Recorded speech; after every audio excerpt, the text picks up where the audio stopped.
ओम श्री गुरुभ्यो नमः। हरि ओम। ओम गणानां त्वा गणपतिं हवामहे कविं कवीनामुपमश्रवस्तमं ज्येष्ठराजं ब्रह्मणां ब्रह्मणस्पत आनशृण्वन्नोतिभिः सीदसादनम्।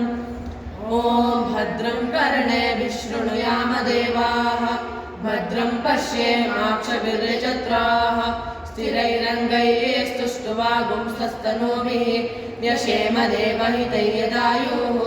स्वस्ति न इन्द्रो वृद्धश्रवाः स्वस्ति नः पूषा विश्ववेदाः स्वस्ति नस्तार्क्ष्यो अरिष्टनेमिः स्वस्ति नो बृहस्पतिर्ददातु। प्रणो देवी सरस्वती वाजेभिर्वाजिनीवति धीनामभित्र्यवतु। अतो देवावन्तु नो यतो विष्णुर्विचक्रमे पृथिव्या सप्तधामभिः इदं विष्णुर्विचक्रमे त्रेहादिपदं समूढमस्य पांसुरे।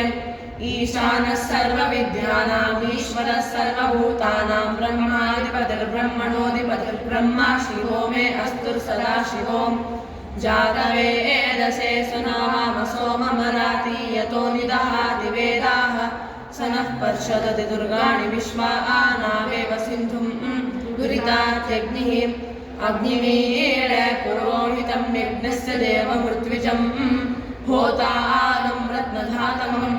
अग्निः पूर्वेभिर्षिभिर्यो नूतनैरुत स देवाङ्गेह वक्षति। अग्निना आरयिमश्नमत्पोषमेव दिवे दिवे अशसं वीरवत्तमम्। अग्नेयं यज्ञमध्वरं विश्वतः परिभूरसि स चैदेवेषु गच्छति।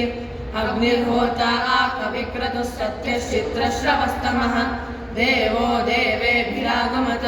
यदङ्गदाशुषे त्वमग्ने भद्रं करिष्यसि तवेतत् सत्यमङ्गिरः। आविर्गीर्यदतो न ऊनमाप्याय हरिवो वर्धमानः। यदा स्तोतृभ्यो महि गोत्रा रुजासि भूयिष्ठवाजो अदते स्यामः। ब्रह्म प्रावादिष्मत्तन्नो माहासीत्। ओम शान्ति शान्ति शान्तिः।